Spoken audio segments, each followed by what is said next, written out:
Hi, everyone. This is Raquel. Hi, and this is Jennifer. Welcome to Madness Cafe. This is a feminist podcast where we talk about women's issues, politics, and health and wellness. And where those issues intersect.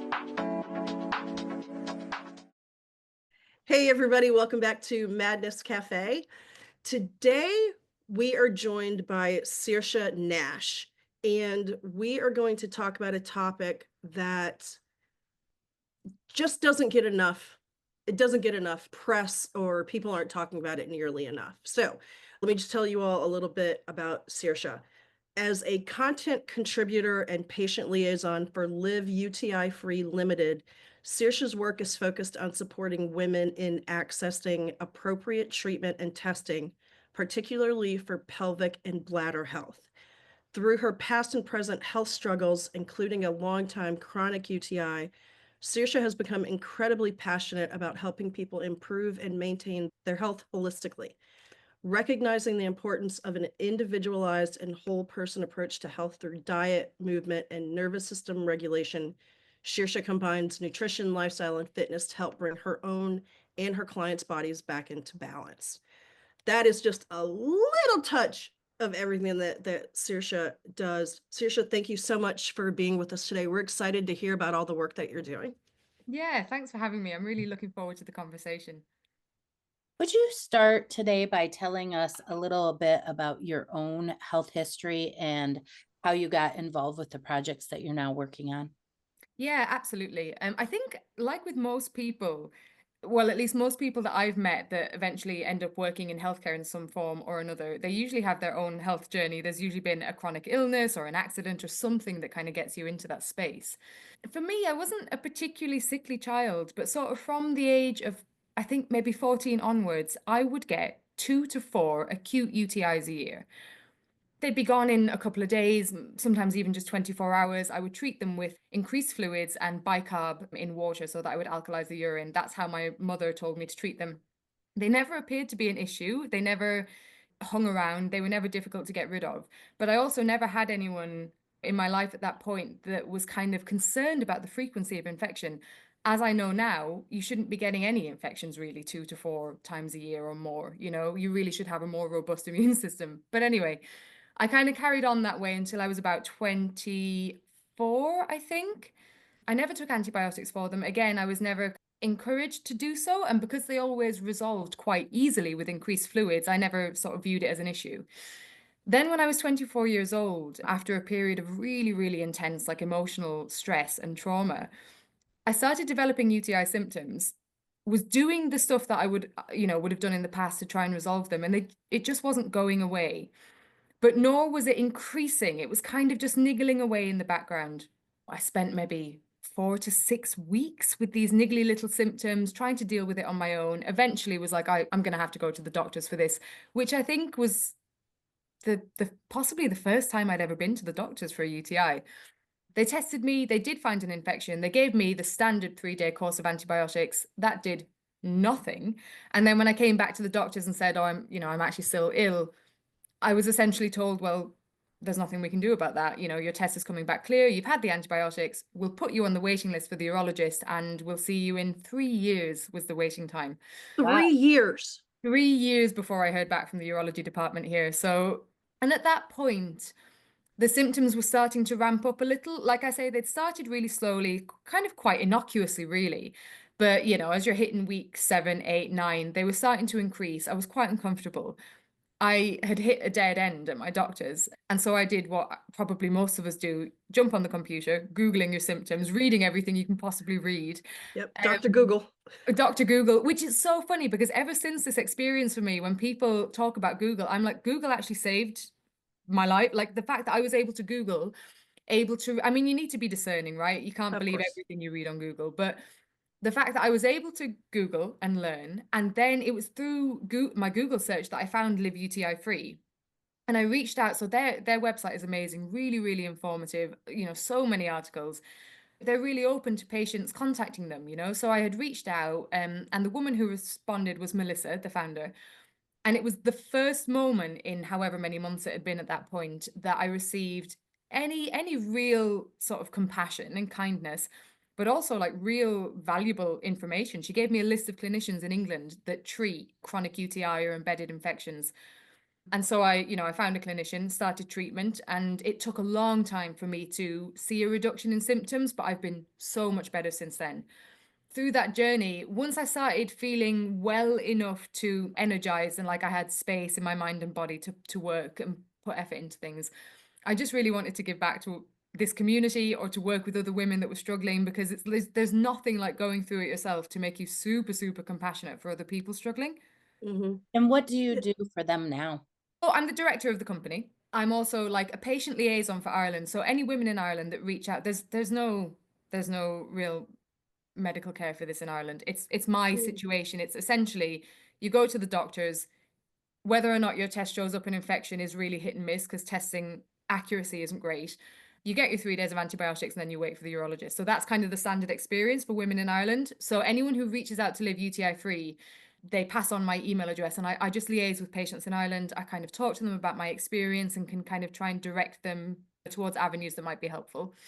And then I'm a content contributor. So we have obviously the website and the YouTube. So there's some really great sort of more long form content on there. But then Mhm. Instagram and TikTok as well, where it's short form, like educational videos. So I kind of contribute to that on a monthly basis as well.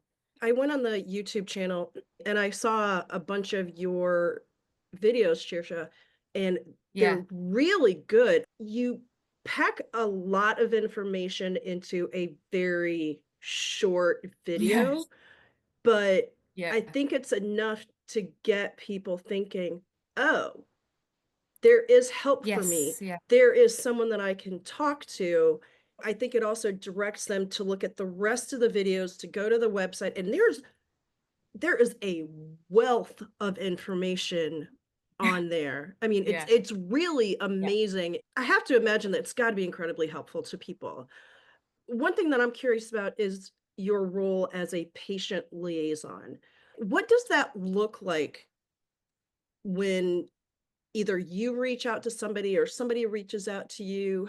How does that relationship work? Yeah, so it's only ever been through email. So, like I say, any women in Ireland that reach out. So, Ireland's a small country. We don't get tens and tens of people every day reaching out from Ireland. But we have had a handful of people that have reached out. And if they're, emailing in from Ireland, it's offered to them that they can have my email if they'd like to talk to another woman in Ireland who's been through this experience. And so I don't reach out to anyone. They would always reach out to me. Okay. Most of the time, I think the same thing for me when I initially reached out to Melissa. What I've seen from a lot of women is they're kind of just wanting to talk, and they're wanting to hear something hopeful and positive, Mhm. because any of us on the team can give them the information about, well, here's a list of clinicians as close to you as possible, which is England. But a lot of the women just want to go like, oh my God, so you live in Ireland and you've experienced this and you had the same treatment as me, but then you found this clinician in England and now you're better. And I think it's just so valuable for them to realize they're not alone. It sounds really cliche, but it's so like when you are in that space and you're in so much pain, it's really scary.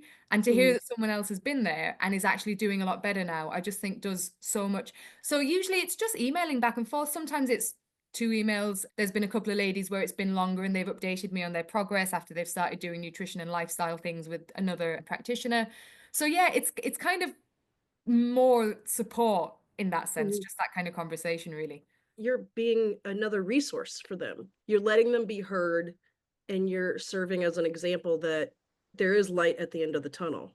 Yeah. You'd be surprised, like, how many women, and I guess really it was the same for me, but it just kind of blows my mind how many women come into the doctor with issues, bladder health issues, and you're given nothing. It's just Mhm. essentially live with it. Potentially at some point, you're given the diagnosis of interstitial cystitis.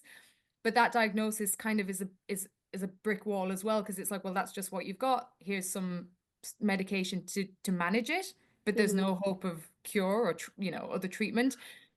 So, and I mean, that's a really scary place to be in. So I think, yeah, as you say, it's just that kind of example of, oh, okay, so maybe this isn't, I don't have to live with this forever. There might be other things that I can try. That gives you the motivation then to keep trying rather Mhm. than to just sink into that, like, oh, well, this is my life now, you know? Yeah.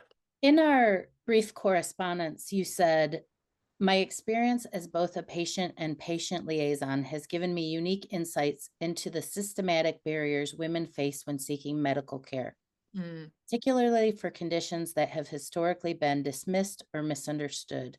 yeah. Speak to that a little bit. Oh man, women's health, it's such a nebulous quagmire of a thing. Like we're all well aware that there hasn't been enough research done on women's health and especially conditions that mostly or entirely affect women. Like bladder infections, like UTIs, are the most common bacterial infection globally, but they disproportionately affect women to men. So for some reason, we don't have a lot of information on that, and I presume, the only Patriarchy. Ugh. yeah, well, exactly. Yeah, fuck off. It's like that's the only thing you can extrapolate that, well, okay, it's because it's a women's health issue. Mhm. There was my experience that I had, and then there was talking to the team at Live UTI Free, and then through being a patient liaison, I've realized that it really is access to testing is hard because for a start off, you need to have your condition and your symptoms believed and taken seriously. And with Mhm. women's health, that's hard already. And then say with something like bladder issues, but also with conditions like PCOS or endometriosis, even if you have a clinician that will refer you for a test, is the test accurate? Like for like the sort of standard testing that you can access at your doctor's for bladder infections, which is like the dipstick strip and then the Mhm. standard urine culture, they're inaccurate 30 to 50% of the time. Like this is based on science and testing methods that were done in, I can't remember exactly when, like the 1950s or something. The diagnostic method, it's called the CAS method. Like the man who invented the testing that we use for bladder infections today was looking for like severe kidney infections in pregnant women. So the thresholds that we're looking for, it doesn't, you're Yeah, not it's going to off. show up if you've just got, just an uncomplicated lower urinary tract infection. It's not going to show up on this measurement that we're using. Yeah, through my own experience and talking to other patients, it's like you there's a barrier before you even leave the house because it's like, well, it's women's health, it's stigmatized, it's under Mhm. researched, it's uncomfortable to talk about because people don't take it seriously, so you feel like you're harping on about this thing. Like I say, there is like a stigmatized attitude oftentimes in a clinical setting as well. Like I was saying, that whole kind of like, well, you've got in IC, so that's just what it is. And then it's like accessing accurate testing. There are companies, more and more companies now that have much better testing methods, but they're expensive. So then there's a payment Right. barrier. So I think that's the thing that's become really, really clear to me through my own experience, because the treatment, like I'm so much better since I've embarked on the last, 6 years of treatment, but it's been expensive. It's not been cheap. Mhm. None of this was free or easily accessible. Well, Um, and then having to travel to another country yeah. to get the test done. Yeah, that's it, exactly. So I had to go to England for the first consultation, and then you provide the urine sample there. So, after that, you can have telephone consultations and prescriptions can be sent over via email or, letter. But getting tested again, you either have to go to England or trying to ship biological matter, which urine is, it has to be like a 24-hour turnaround. Otherwise, the sample is spoiled because the Right. microbes might keep growing. It was like nearly coming up to like nearly €200 to ship a sample over. It's Wow. just crazy. So I think that's like the biggest, yeah, those are the biggest things that women face. And it's like the two major things you need to be believed, and then you need to have access to accurate testing and treatment. And it's just not there for so much of women's health. Mhm. Yep, Right. seems like all of the issues around women's health face those same barriers. Yeah, Yeah. absolutely. Now, you are working on combining traditional medical advocacy with a holistic wellness approach in your own Mm, business. yeah. How did you get there and decide to embark on that? I would say that I've always been interested in holistic health. And then obviously I get sick. And the thing that really made a dent in my symptoms and really made me feel better, like I'd spent, I think, 6 to 8 months whilst trying to figure out a clinician that I could see that would treat me. I'd spent those 6 to 8 months trying to shift my symptoms holistically. But I think at that point for me, they were so severe. Potentially if I'd stuck with that protocol for 2 years, but I was looking after my brother. I was parenting my brother at the time, working part-time. There's only so much time, energy, and money that you have to try and, the holistic approach is fantastic, but often takes longer. But I'd always been really interested in the like holistic health. And then I, developed this chronic UTI that was treated medically, with conventional medicine, antibiotics and things. And that was huge. It really gave me my life back. And then, via keeping in touch with Melissa at Live UTI Free and then starting to work with them, it just kind of quite naturally developed like my interest in combining like conventional medicine and holistic medicine, because you can't really have one without the other anyway. Like a lot of antibiotics are amazing, and I'm so grateful that I had access to them, and they made a huge change in my life. But we know for an absolute fact that antibiotics damage gut health. And if your gut health is damaged, which is where 80% of your immune system lives, and you're taking antibiotics to fight an infection, but you're killing your immune system off, then aren't you more susceptible to infection? Sometimes that conventional medicine is really life-saving, absolutely life-saving, but you have to come in with holistic medicine, natural health, diet and lifestyle after that to build up what you might have damaged via the conventional medicine, but to just kind of make you more robust and to try and prevent this situation from happening again. So I think it was just like, as a consequence of my own experience, I did like a little nutritional therapy certificate. And then I've done a health coaching course as well, and, a bit of yoga, a bit of massage. It all unfolded quite naturally to kind of just really understanding that both approaches are really valuable. But yeah, I just think it's so, so important that if you get to a point where you no longer need the conventional medicine, which is amazing, you really, really have to focus on diet and lifestyle to build yourself back up. And like I say, to kind of make yourself more robust than you were in the first place to get sick. One of the videos, or actually it's probably more than one, there are probably a few of the videos on YouTube that you did referred to the effect that chronic illness can have on your mental health. Mm. And then a little bit ago, you mentioned that your symptoms got worse after a long period of intense stress. Yes. So can you talk a little bit about how learning to deal with stress and making sure that your mental health is cared for, Mm. how those affect any like your chronic illness that someone might be dealing with? Absolutely. Like it's a total feedback loop. Mhm. You might start with mental health symptoms and emotional stress. Like, I know it's such a buzzword or a buzz concept now, Mhm. like manage your stress, lower your Yeah, stress. but it's real. It's right, exactly. Like, but it's true, so it's like, but either way, like I say, it's that kind of, it's a circle or it's a feedback loop, because you might have chronic stress and that sets off physical symptoms, but you can also have like a physical symptom, or you can have an accident or an injury or like a chronic illness, and that also sets off psychological and emotional symptoms, because it's hard to live like that. But I think for me, definitely my experience, like clearly I already had a susceptibility to bladder infections. I was having them from 14 onwards, but I could see a noticeable decrease in my health after this period of prolonged stress. And then obviously through my own like research and training, it's quite like measurable as well. This is not like a sort of an esoteric idea or a hippy dippy idea that stress makes you feel, we can measure the effects of stress on the body. Like, it shuts down your digestive system, it shuts down your immune system, it shuts down your reproduction, it drives inflammation, which in acute situations is totally appropriate. It helps your body fight or flee from whatever it thinks the danger is. But like, Mhm. as we know, people today, stress is quite chronic. The dangers, the stressors are kind of ever present and daily.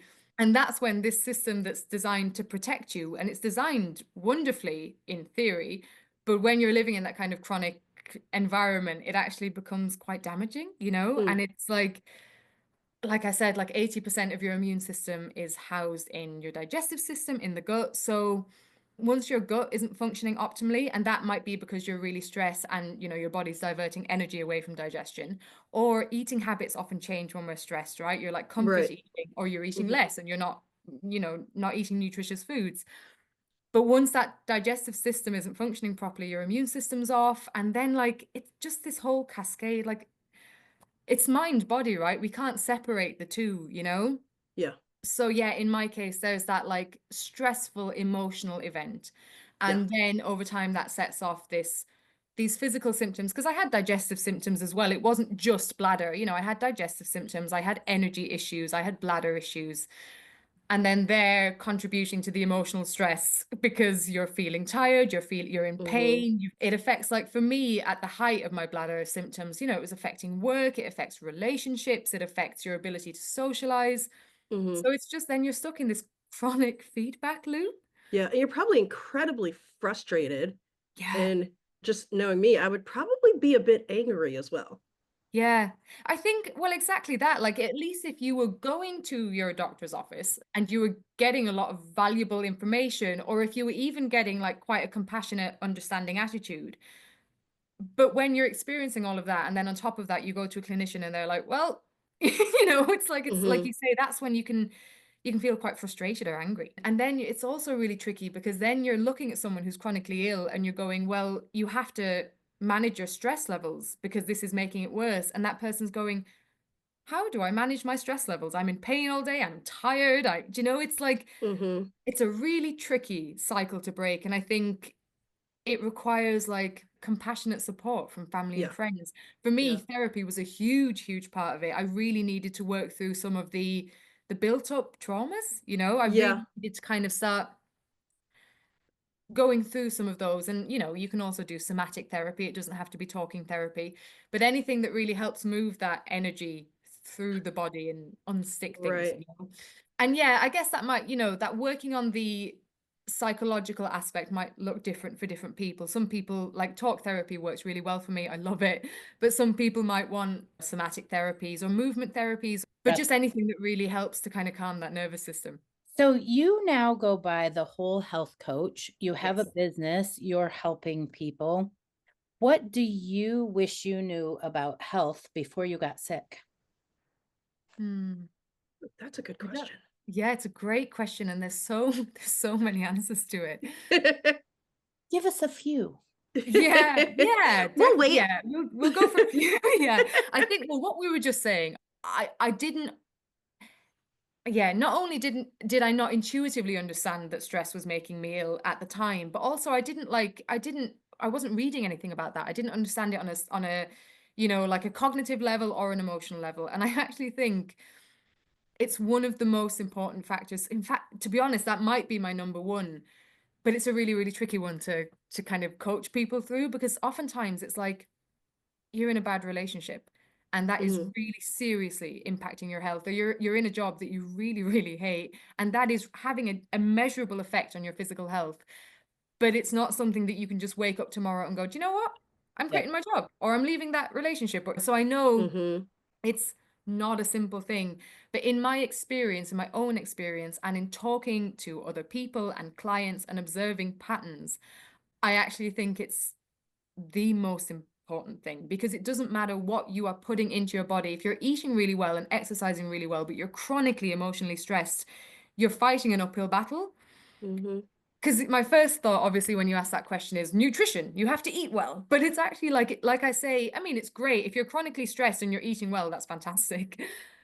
But it's still an uphill battle. So I actually think before I got ill, if I could have understood that sort of really managing my daily experience, getting support, getting therapy, reading, exploring my mind, my whatever, I think that would have been really valuable in possibly preventing, but certainly in helping me understand the mechanisms of my illness and my health, and maybe tackling it a bit sooner. So I think that, and then closely followed by nutrition. We can't get away from it. Food is so, so important. So it's definitely like, I think it's emotional stress. If I had understood that, the significance of that prior, and then I didn't eat particularly badly, but I've definitely improved my diet because your body needs nutrients to fight infection. It needs nutrients to keep cells and tissues and organs healthy. So those would be the two things I think. You mentioned talk therapy and eating well. Mhm. What are some other things that you do? And I understand you're not a doctor, you're not a medical professional, but for you, what are some of the things that you've done besides eating well and going to therapy? What are Mm. some of the other things that have helped you to Yeah. manage your stress or when you're in the middle of something that's just some period of time where it's stressful, something that just sort of brings you back into center. Yeah.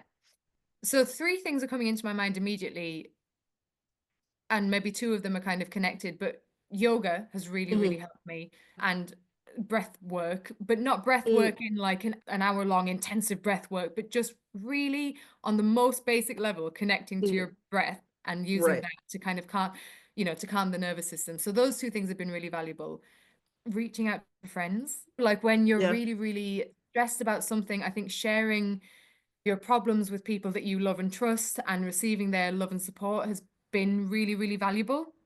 And I Mhm. guess those three things, it's all working on nervous system regulation. If you're someone who tends towards being in quite an active nervous system state, and then especially if you're chronically ill, which you're then living a lot of the time in that activated state because your body's saying there's something wrong, we need to, but again, it's like that feedback loop, because then you're in fight or flight, and then that's what stress brings on, fight or flight, and then you're shutting down your digestion, and yoga, connecting to my breath and really asking for or accepting support from people I love and trust have been the most valuable things. I know, like with yoga, because when my bladder was quite bad, I couldn't really exercise in the same way. I couldn't do impact exercise. Mm. I think the impact, the jolting, say, because I used to run. I was never a big runner, but I used to pootle around the roads. And I quite enjoyed that. But even the impact of that, like something about that, and I think possibly the tension in the pelvic floor when you're running or lifting weights was Mhm. exacerbating bladder symptoms for me. So yoga it started off being the only exercise I could do. So I was doing that. But through doing it, you're kind of connecting to your body. You're really becoming present in the practice. You're doing breath work. So it really tones and regulates the nervous system. And then the same with breath work, like I say, outside of yoga and outside of like a breath work class, just getting in the habit of kind of checking in with so many of us breathe like really shallowly. It's just habitual. It's because that can be happening even when you're not stressed. We're not super present in our bodies, and the breath is really shallow in the chest. And I think getting into the habit of, so you have to become aware of it, you have to notice it, and then you have to actively sit there for a minute or two and just kind of really deepen your breathing. But it's free, it's easy, it's quick. You can do it anywhere. Nobody needs to know that you're doing breath work, So I think those three things have been really valuable for me managing stress and that cycle of stress and illness. Mhm. Yeah. I'm glad you brought up the yoga moves because I really wanted to ask you, Yes. what are some simple yogic moves that people can do to improve their pelvic health? Yeah. So, and this is an interesting question because most people think of pelvic floor muscles as being automatically loose for some Right. reason. Is Mhm. that patriarchal rhetoric as well, I think? Yeah. Probably. Mhm. Yes, Yeah. totally. So Loose, like, loose women with loose pelvises. yes, exactly. It's just the assumption that like, that you're born with it loose and you've got to work it up over your life. I don't know. Yep, So yep. so it's really interesting because I was actually having a conversation with some women a couple of weeks ago, and we were talking about pelvic health. They were also kind of surprised at the idea that you can have overly tight pelvic floor muscles instead of, loose pelvic floor muscles. Again, in my experience and in my anecdotal experience, I would say that a lot of women, especially women that have pelvic health conditions, actually would tend towards having tight pelvic floor muscles, not loose pelvic floor muscles. Hmm. So I also have endometriosis, and that can come with a lot of pain. Every woman's experience is quite different.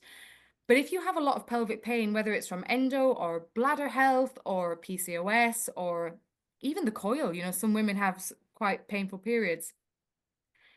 That pain and the inflammation associated with whatever condition you have in that area can kind of cause the pelvic floor muscles to tense Mm. rather than being loose or fully functional. They're overly tight. They're responding to the physical pain, the localized inflammation, or the emotional stress, because we brace when we're stressed. With yoga, there's some really, really beautiful things that you can do to just kind of like stretch out the pelvic floor muscles and also the inner thighs, the adductors, the hips, the lower back, the glutes. The yogi squat is a great one. So that's just, it's just fantastic. It's like really working all, like I say, all of those muscle groups and kind of gently stretching and lengthening the pelvic floor muscles as well. And you can modify that because it's not accessible for everyone to get right down. You might not have the ankle flexibility or, knees or hips or whatever, but you can do that sitting on a yoga block or a cushion or a pillow. It's quite a deep stretch as well, so you kind of want to listen to your body, and you don't want to hang out there too long if it's quite uncomfortable. But doing that every day can be really, really good. There's also I think it's called butterfly pose in English, where you sit with your soles of your feet together and Yeah. your legs out to the side. And you can also do that supine as well. So you can lie down, you can have a load of pillows behind you and just lie back with your soles of your feet together and your knees out at an angle. And again, that's another great inner thigh stretcher and pelvic floor stretcher. And like I say, you can modify that. You can put blocks under the knees if they need a little bit of support. Whatever, do whatever you need to do to make sure the body feels safe to let go in that stretch. There's also low lunges. A low lunge is great. You're really stretching out thigh muscles and pelvic floor muscles. Child's pose is another really beautiful one. So you have your two big toes touching and your knees kind of, to be honest, they can be as wide or as close together as is comfortable for you. The standard pose would have your toes at the back with the knees on either side of the mat. But if you want to bring the knees closer, that's totally fine. And you just lean forwards, belly is on the thighs, forehead's on the floor or on a pillow if you can't reach the floor. So it's a resting pose. It's a beautiful resting pose, but it's great because you get feedback between your belly and thighs for that deep belly breathing. And it also, if you're really connecting to your abdominal breath, you can feel that sort of stretching in the skin and the muscles in the lower back, in the glutes. And I find it really good for sometimes with the pelvic floor muscles, a really valuable part of the exercises is just focusing on them and letting them go, relaxing them. Stretching is great, of course, but with child's pose, you're not particularly stretching the pelvic floor muscles, but your body's really held by, your thighs and the floor. And you can really just work on breathing into the lower back and just letting those muscles relax and connecting to your breath, letting your body know it's safe. The last one I can think of off the top of my head is happy baby pose. So you lie on your back, your feet are up in the air and you've got hold of your feet. I have really tight hamstrings. That one's quite challenging for me. But if you have the flexibility in the hamstrings, that's great. Because again, it's another stretch of those glute muscles, the thigh muscles, and the pelvic floor. The ones that you mentioned are ones that I do a lot, which I just do as part of my stretching routine after I work out, which is why I was smiling when you were talking about those, because I do those anyway, and I love them. I always just feel like I'm doing such a good thing for myself. Yeah. But I have to say that your explanation of child's pose and the benefits of it, probably the best description I've heard. Oh, I don't think I've ever really heard it described as a pose where your body can feel safe. Yeah. That's a beautiful way to put it. I've always heard it as, oh, it's a resting pose. Oh, just do this when you can't do these other poses, right? Yeah. But to call it a pose where your body can be safe, I think that's a beautiful way to put that. Yeah, thank you. Yeah, because it's so like I say, when I was describing about the knees out to the side, I was actually doing yoga with a lady the other day. I quite like to encourage people to bring the knees in because often if you spread the knees really wide, the belly hangs or falls. It's not in contact with anything. But for me, and again, anecdotally with people that I teach, when the belly's touching the thighs, and if you can't forehead to the mat, then you just put a pillow under your forehead. But there's so much biofeedback between your body. You're held, everything's solid and safe. You can breathe into all the parts of your body. And as someone, because I definitely have tight pelvic floor, and as someone with tight pelvic floor, it's a great pose for me when I'm doing it and I just say everything can let go. I can relax, it can all be loose, it's all good. And it's just been really, really valuable for pelvic floor health. So yeah. Everything can let go. That's awesome. Yeah. It is a kind of a surrender, isn't it? Because you are, Yeah. and you're in a kind of traditionally it's a type of a prayer pose as well. You see people worshiping like that in something similar to that. So you're really surrendering and letting go, and you can kind of try and translate that message to your physical body. You can let go of that tension. You can release that tightness that you're holding, So yeah, it's beautiful. You did a post on Instagram about the things for women's health that are in and out for 2025. I know it's March and it might be a Oh, little, yes. Yeah. but I really enjoyed that post. Could you give us a few things that are in for 2025 for women and a few things that are out for 2025? Yes, I should be able to do that. And now I'm like, what did I write on that post? You But can make yeah, it up. It so doesn't have to be exact. yes, absolutely. And I think so for me in my life and in my work, I think it's really, really valuable to at least start anyway with like small, simple things. Like, I don't know about you guys if you've ever been to a nutritional therapist or some other sort of holistic health person, but I've had a wide range of experiences. I've had some really, really fantastic experiences, but I've also had those experiences where someone's turned around and gone, you have to quit sugar, all sugar forever. And I'm like, Yeah. oh, Mhm. I'm not doing that. Me So too. it's not Yep, happening. nope. So ins and outs for 2025, keep it simple, especially if you're at the beginning of trying to figure out your holistic health, you know. So I would say breakfast. Breakfast is in. I know that it's less common. I know that that kind of story or was quite common maybe several decades ago, women skipping breakfast. We So I always know it's, breakfast. hmm? We always skipped breakfast. Mhm. Yeah. I Always. know. And we were starving. Yeah. Yeah. And I was actually speaking again to a lady recently who was also doing the same because she said it made her feel hungrier for her lunch. And what we discovered was it's because the breakfast wasn't what I call bulky, so it was setting blood sugar imbalances off, you know. But yeah, so the big in I think is eat breakfast. That is huge for your health throughout the whole day. And the important things to do are include healthy fats, protein, and fiber if you can. And I think that makes a massive difference to women's hormonal health, in general. So then, yeah, on the flip side of that, an out would be if you like coffee, that's fine. I'm not going to try and take your coffee away from you, but have it after your breakfast because coffee raises cortisol levels. Cortisol stimulates the release of sugar into the bloodstream. So if you're doing that before you've eaten, you've set off your blood sugar imbalances. So even if you then have a breakfast that's bulky and healthy, again, it's another kind of uphill battle because you've already set off this crazy blood sugar thing. What would be another in? I think like circadian rhythm regulation. So morning sunlight and keeping lights low at night. Because like energy is such an issue for so many women. Sleep is another issue. Mhm. And again, if someone's coming in with energy issues, you've got to start at the basics before you start with the bigger things. So it's like, are you getting morning sunlight in your eyes within the first half hour of waking up? And is your house really brightly lit at night? And are you on your phone either in the morning or in the evening before bed? Another big thing to focus on is like, yeah, no phone first thing in the morning, no artificial light, get sunlight in your eyes, and then try and, again, nobody's going to put their phone away 4 hours before bed, but if you can try and No. reduce it and like keep lights low, I think it's really, really valuable as well. Oh, and then a big pet peeve of mine, a really big pet peeve is synthetically fragranced products. Mhm. It's just like, and I get, yeah, this is maybe not a small thing because for anyone who's using a lot of synthetically fragranced products, because it can be like, shampoo, conditioner, perfume, skincare, washing up liquid, laundry liquid, car scented, it's everywhere. So I know that that's Mhm. not necessarily an easy thing, but you can work, it's incremental. You can work at it. You can, remove things as you go.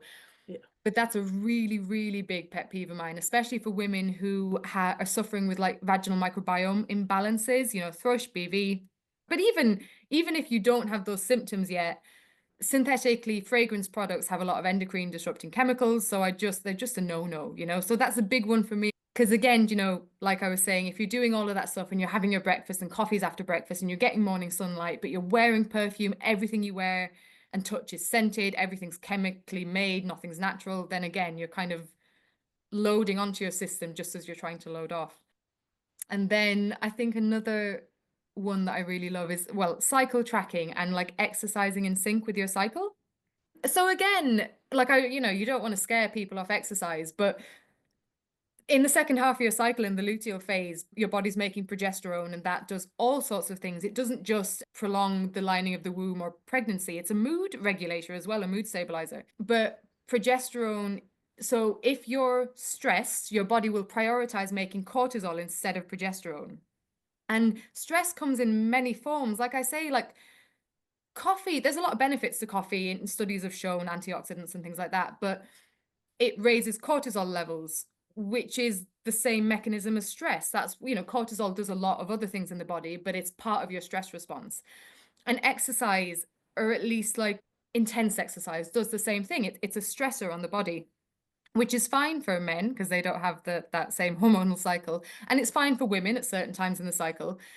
But doing a lot of intense exercise or carrying on with the exact same exercise routine in the second half of your cycle when your body's trying to make progesterone could kind of knock that off balance, because then you're also asking your body to make cortisol whilst you exercise. So your body's going to go, okay, we'll make cortisol instead of progesterone. And then you get like irregular cycles, PMS, symptoms of estrogen dominance. So I think that would be the other big thing. It's like, just if you can start tracking your cycle and becoming aware of roundabout when you ovulate, and then from then on changing up your workout for those following 10 to 14 days. Yeah, is that enough stuff? I'm like, is that Yeah, is that I think that's great. And you talk about seed cycling. Yes, yeah. Can you talk about that a little bit? Because I found that very interesting, and I think I may have heard of that one other time before, but I don't Okay. know a lot about it. Yeah, it's funny. So I've heard about it for years, but being someone who likes to keep things simple, the idea of buying seeds in and having to grind them every day and keep them fresh, and it just seemed like a lot of faff, so I never did it. But I actually connected with a lovely lady called Steph. She runs a company called Seed Cycle in the UK. So she sent me the seeds over to try, and obviously it's really useful. They're in beautiful little pouches, pre-ground. You keep them in the fridge once you open the packet to preserve freshness. So I'm only like a month into that and it usually Mhm. takes you're kind of wanting to give things 3 months when you're working holistically, Right. if you're taking a new supplement or trying something like this. So I don't know exactly the effects on my body yet, but I know what it's meant to do. So the Okay. idea is that you cycle the seeds. So you kind of take your menstrual cycle in half. You do the menstruation, a follicular phase, and then from ovulation onwards, it's your luteal phase. In the first half of your cycle, so, we all kind of know that 28 days is it's an average number. Not everyone's cycle is that. But again, if you are tracking your cycle over time, you'll start to know what your own cycle looks like. And you'll know, especially if you're tracking basal body temperature and you're tracking ovulation, you'll know when you change into the second half of your cycle because your temperature will increase. So in the first half of your cycle, you have 1 to 2 tablespoons a day of flaxseed and pumpkin seed ground up. The grinding helps with the absorption, when you're Mm. eating them. And eat them whatever way you like. I put them in porridge, but sprinkle them on whatever suits you. And the nutrients in the seeds are really, really good for regulating estrogen levels and then helping your body detox the estrogen that it's produced. And I think that is like a really, really major thing for especially women with endo. There's a lot of talk of like estrogen dominance, but that's nuanced because you might have totally normal levels of estrogen and really low progesterone, or you might have excess estrogen because you're not eliminating it properly. And that's one of the things that the seed cycle does, especially in that first phase of the cycle, is it helps your body detox the estrogen, and then you excrete it when you go to the bathroom, and that helps keep your hormone levels, balanced. There, and plus, like seeds, even if I'm working with a woman who is on the pill, so she's not cycling, but seeds they've got those same nutrients in them regardless of whether or not you are currently cycling, or whether you're postmenopausal. You're still getting all of the benefits of the seeds, so you can use them at any point. But you do usually hear it being spoken about in relation to cycling women. And Mhm. then once you ovulate, you switch to your second half of the cycle blend, which is sesame seeds and sunflower seeds. And it's the same thing. You do like 1 to 2 tablespoons every day. And the nutrients in that help to boost progesterone levels. So you've got things in those seeds that help you to produce progesterone and keep healthy levels of progesterone. So it's just like it's a really simple and, also quite cheap, really, method of kind of providing your body with the nutrients it needs to support healthy, like regular menstruation. Right. I'll report back in 2 months when I've done another 2 Yeah, studies. I'd like to know Yeah, how it's affecting the chronic conditions that you're dealing with. I mean, that's something for people to look into, if they're in Yeah, a situation where either they can't get to a specialist or they can't yeah, afford a specialist or they can't afford yeah, whatever treatment. Like you said, I mean, there's holistic ways yeah, that can help to support your system yeah. so that your body can focus on healing as opposed to focus on just breaking down.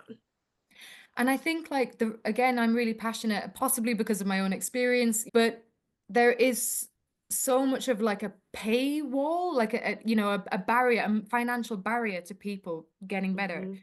Mhm. And that like that's heartbreaking. And again, yeah, so also with my journey, with my Googling and then my studying, there's actually so much that you can do that's either free or cheap. Mhm. And a lot of it, I mean, like, especially with diet, a lot of it is just like, depending on the type of diet, if you have a pretty standard Western diet, you can do so much by just cutting stuff out. You don't have to buy anything extra. It's just don't eat that or don't eat that at this time of the day. Mhm. And then there's things like the seed cycling where it's like, yeah, you have to pay for those seeds, but most of the time, I don't know in America, but over here that's cheap. Those seeds are cheap if you're buying them and grinding them yourself. So I'm really, really passionate about just giving people like these are simple, often free, easy things that you can do to kickstart your health. And then if you've got a chronic condition, you'll have to do more, but you're starting from a better basis then. Right. Right. Yeah, well, I yeah. just want to say with our tariffs, they're not going to be cheap here in the US. Yeah. God, I know. Ugh. I was Throw just in gonna a say little grow them, but politics. that would be Oh God. We are, Ugh. jokes aside, we are running out of time. Was there anything that you wanted to tell our audience that we didn't give you the opportunity to? I think we've covered some really good stuff. Yeah, the thing that I'd like to say is kind of what I'm alluding to there is like you do have a lot of power. There are a lot of things that you can do. I mean, you need support, you need family, friends, and partner, and clinicians. You need clinicians to listen to you, but there are things that you can do at home. There's information available out there, and there are things that you can do for yourself to improve your health. And I think that's it's just that empowering, like, there's stuff you can do. Don't worry. I love that. It's a beautiful message. There are things that you can do. Yeah. I love that. Thank you Empower. so much for coming on, Saoirse, and sharing your story and what you're doing to help other women and helping spread the message about live UTI free. So now that's one more resource, a very robust Yeah. resource for people who are dealing with similar issues. So thank you for being here and thank you for doing the work that you're doing. Yeah, thank you so much for having me. It's been a great conversation. And just on that last note, a great thing to mention. So on the Live UTI Free website, I think it's on the homepage when you scroll down, there's a Take to Your Doctor resource, which it's kind of compiled a lot of the scientific evidence, the stuff around bladder health and UTIs. So if you're struggling to kind of get through to your clinician or advocate for yourself, you can print this out and bring it to your doctor, and that will really help take the pressure off you to remember all Yes. the stats and figures, and then you can just relay your personal experience. So yeah, just for That's anyone awesome. who's interested, it's just a free download. Thank you. Yeah, Thank thank you. you. It's been great. Thank you. Mm. So, do you want to recap, Raquel? Yeah. First off, I have to give kudos to Saoirse for coming on and sharing her story and talking about live UTI free and getting the word out about this resource because honestly, I didn't know that resource was there before we, got in touch with Saoirse. I had no idea that that resource existed, but it's incredibly robust. And the YouTube channel, so helpful, so much information. It goes back to what you and I have talked about a lot on here is being your own advocate, making healthcare professionals listen to you. And if one doesn't listen to you, go to another one, find somebody else. But if you know that something is wrong with your body or your mind or whatever, if you know something is off and people are just sort of just waving you off and dismissing you, don't stop there. Stand up for yourself. Do whatever research, like get on Google and of course be concerning, make sure you don't just follow every rabbit hole, but be your own advocate. And if you need help advocating for yourself, there are resources out there. There are people. There are patient liaisons, there are patient advocates, there are friends and family. I mean, there's somebody or information that you can download and print out and give to your doctor and go, "Ha, here, see, look at this. I'm not wrong." Or I am demanding this test, do this. I think that's probably one of the most important things for at least for me coming out of this conversation. I agree. I think it's really encouraging because it's like building a community of advocates. Mhm. So we have said, like you said, we've said many times on here, be your own advocate. But for a lot of people, that's really hard. And that's really Yeah. to be able to actually, I remember when I had the HPV issue and I was Mhm. trying to talk to my doctor about it with very little information and just saying things. I mean, I remember sitting in her office crying because I wanted another HPV test. Yeah. I had had my vaccine and I wanted to know if it worked. And they're like, "Oh, we're going to do that in 3 months." And I cried because Mhm. I couldn't I couldn't emotionally wait 3 more months to know if I had HPV still. Yeah. And to me, this is like, okay, she's a whole health coach, someone you could call, or someone like her doing this beautiful type of work that could help you through the process of what does it mean to advocate for yourself. Right. Print the statistics out, take them with you to the doctor, take a friend with you to the doctor. I think, yes, a community, women coming together, providing resources for one another. There isn't Mhm. anything more beautiful than that. Women supporting women. That's right. Yeah, that's key. That is key.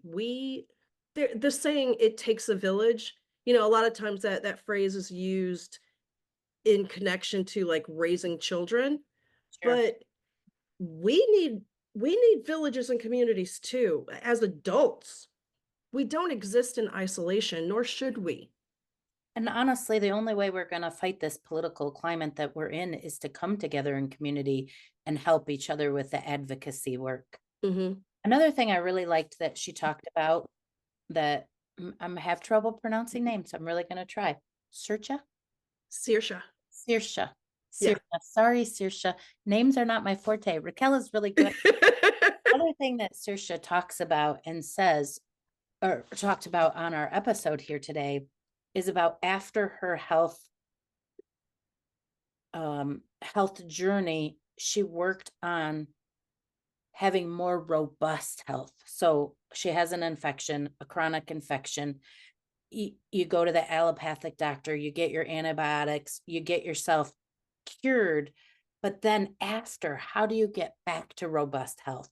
Really Mhm. working on your gut health, working on your bringing down your stress levels, eating the right foods, getting adequate exercise, getting the right kind of exercise. I was thinking as she was speaking, how many times I was exhausted and I just pushed myself to run harder Yep. when maybe that wasn't really what my body was calling for. It was calling Yep. for more restful stretching. Maybe it was calling for child's pose.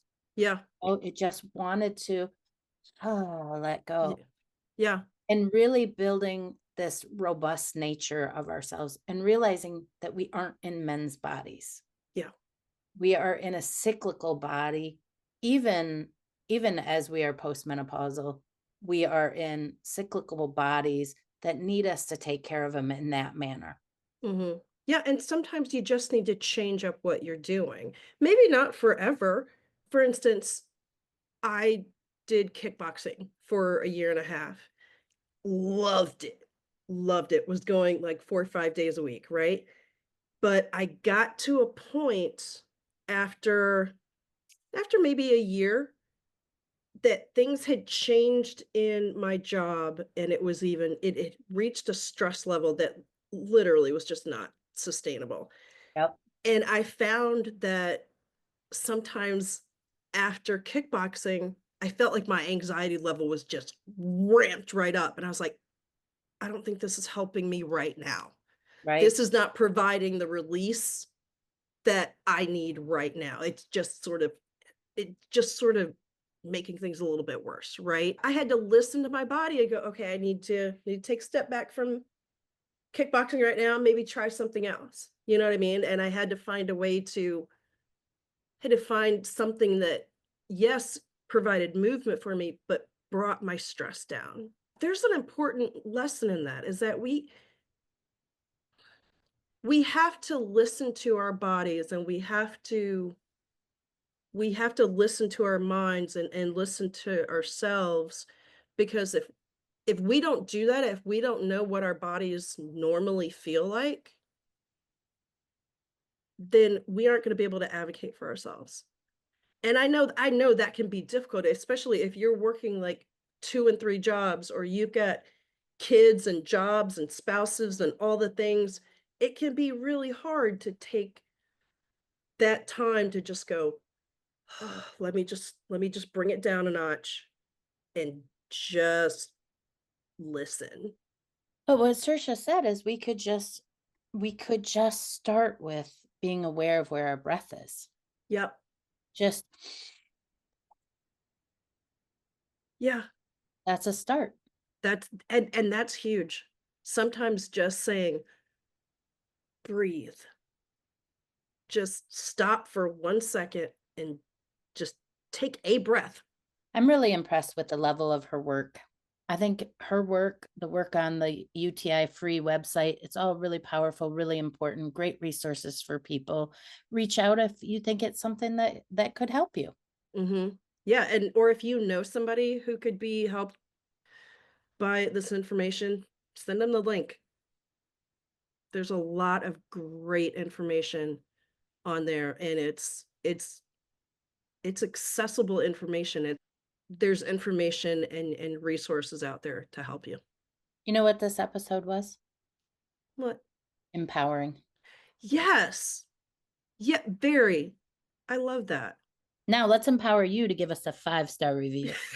I love it. Yes, we are empowering you to empower us. Bye, Rika. Bye, Jennifer. Thanks for listening to today's episode. If you like this episode, please share it with a friend. Or you could leave us a comment and a 5-star review, or email us at madnesscafepodcast@gmail.com. Thanks, everybody.